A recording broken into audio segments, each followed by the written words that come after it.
सोचिए, एक practice match. नाम से तो लगता है बस आराम से तैयारी करो, लेकिन क्या हो अगर वही प्रैक्टिस मैच एक हाई वोल्टेज फाइनल का रिप्ले बन जाए। हाँ, एक ऐसा मुकाबला जिसे दुनिया ने वार्म अप कहा, लेकिन असल में वो एक जंग थी। तो चलिए आज उसी मैच की कहानी में चलते हैं जिसने वर्ल्ड कप शुरू होने से पहले ही सारी सारी हेडलाइंस चुरा ली। तो सवाल ये उठता है, क्या ये सच में सिर्फ एक प्रैक्टिस मैच था? मतलब जहां टीम्स आती हैं, थोड़ा स्ट्रेच करती हैं, हाथ पैर घुमाती हैं और बस होटल वापस? नहीं, बिल्कुल नहीं। ये उससे कहीं कहीं ज्यादा था। क्योंकि ये कोई आम मुकाबला था ही नहीं। ये तो पिछले साल के वर्ल्ड कप फाइनल का रिप्ले था। सोच कर देखिए, वही दो टीमें आमने सामने, दोनों के बीच की जो टेंशन थी ना, वो अभी भी बिल्कुल ताज़ा थी। माना कि ट्रॉफी दांव पर नहीं थी, लेकिन इज्जत, मोमेंटम और वर्ल्ड कप का पूरा साइकोलॉजिकल गेम, वो सब सब दांव पर लगा हुआ था। तो चलिए इसकी परतें खोलते हैं, देखते हैं कि आखिर क्यों ये मैच सिर्फ नाम का वार्म अप था और असल में एक full on high voltage drama. बात सिर्फ रिदम पकड़ने की नहीं थी, यहां तो बड़े बड़े फैसले होने वाले थे। देखिए, चैंपियन का ताज पहनना एक बात है और उसे बचाना बिल्कुल अलग। और डिफेंडिंग चैंपियंस इंडिया के लिए यह मैच टाइटल डिफेंस से पहले एक बहुत बड़ी पहेली सुलझाने का आखिरी मौका था। आखिरी, समझ रहे हैं प्रेशर कितना ज्यादा होगा? और वो पहेली, वो एक सिरदर्द थी।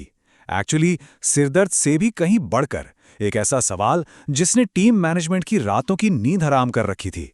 और सवाल सिर्फ एक था, इंडिया के लिए ओपन कौन करेगा? तो ये थी वो दुविधा। एक तरफ थे संजू सैमसन, भरोसेमंद, टीम मैनेजमेंट उन पर पूरा फेथ दिखा रहा था, लेकिन उनके स्टैट्स वो कुछ और ही कहानी सुना रहे थे। पिछली 5 टी20 इनिंग्स में सिर्फ 46 रन, जिसमें 3 बार तो सिंगल डिजिट स्कोर था। और फिर आती है तस्वीर की दूसरी साइड, ईशान किशन, फॉर्म का तूफान।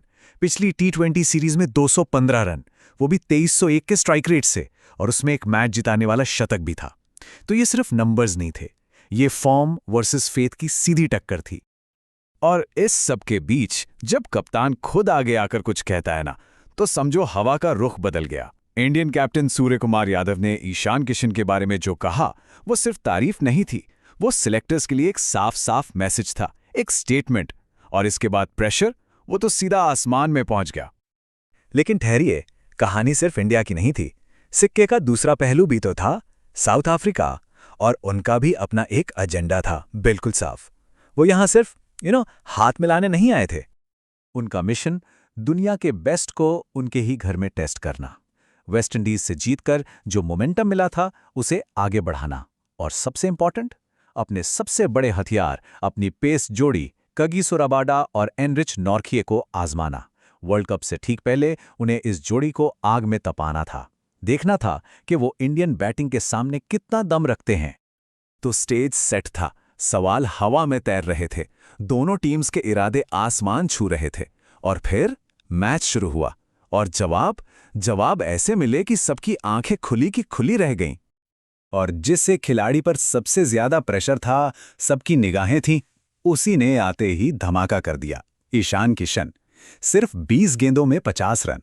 ये बस रन्स नहीं थे, ये सेलेक्टर्स के दरवाजे पर एक जोरदार दस्तक थी, एक ऐलान था कि मैं यहां हूं। और ये तो सिर्फ शुरुआत थी। यहां से इंडिया ने जो गियर बदला, साउथ अफ्रीका के बॉलर्स को होश ही नहीं रहा। जरा स्कोर पर नजर डालिए, 5.4 ओवर्स में 80 रन, 10 ओवर्स तक 135 और 16 ओवर में ही 200 का आंकड़ा पार। ये बैटिंग नहीं थी, ये एक तूफान था जो मैदान पर आया था। लेकिन इस तूफान में हीरो सिर्फ एक नहीं था, ये एक टीम एफर्ट था। ईशान ने अपना काम किया और फिर स्टेज पर आए तिलक वर्मा। इंजरी से वापसी कर रहे थे और आते ही सिर्फ 19 गेंदों में 45 रन बना दिए, कमाल की पारी। और फिर कैप्टन सूर्य कुमार यादव ने भी 16 गेंदों में 30 रन की एक जोरदार पारी खेली, एक परफेक्ट कैप्टन्स नॉक। तो याद है वो सिरदर्द, वो बड़ा सवाल जो टीम मैनेजमेंट को परेशान कर रहा था, उसका क्या हुआ? ऐसा लगता है कि इंडिया की इस बैटिंग मास्टर क्लास ने ना सिर्फ उस सवाल का जवाब दिया, बल्कि उस सवाल को ही मैदान से बाहर भेज दिया। तो इस एक ही धमाकेदार मैच के बाद आखिर तस्वीर बनती क्या है?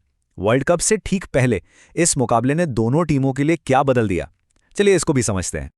देखिए, 3 बातें बिल्कुल साफ हो गई हैं। नंबर 1, इंडिया का ओपनिंग सिरदर्द अब एक सुनहरा मौका बन गया है, और उस मौके का नाम है ईशान किशन। नंबर 2, तिलक वर्मा की कॉन्फिडेंट वापसी से मिडिल ऑर्डर भी सॉलिड लग रहा है। और नंबर 3, जो शायद साउथ अफ्रीका के लिए सबसे बड़ी चिंता की बात है, उनके पेस अटैक को एक रियलिटी चेक मिल गया है, एक ब्रूटल रियलिटी चेक। तो आखिर में सवाल बस यही है, क्या इस एक वार्म अप मैच ने वर्ल्ड कप का फैसला पहले ही कर दिया है? क्या सबसे बड़ा दांव टूर्नामेंट शुरू होने से पहले ही चल दिया गया है? इस पर सोचना जरूरी है।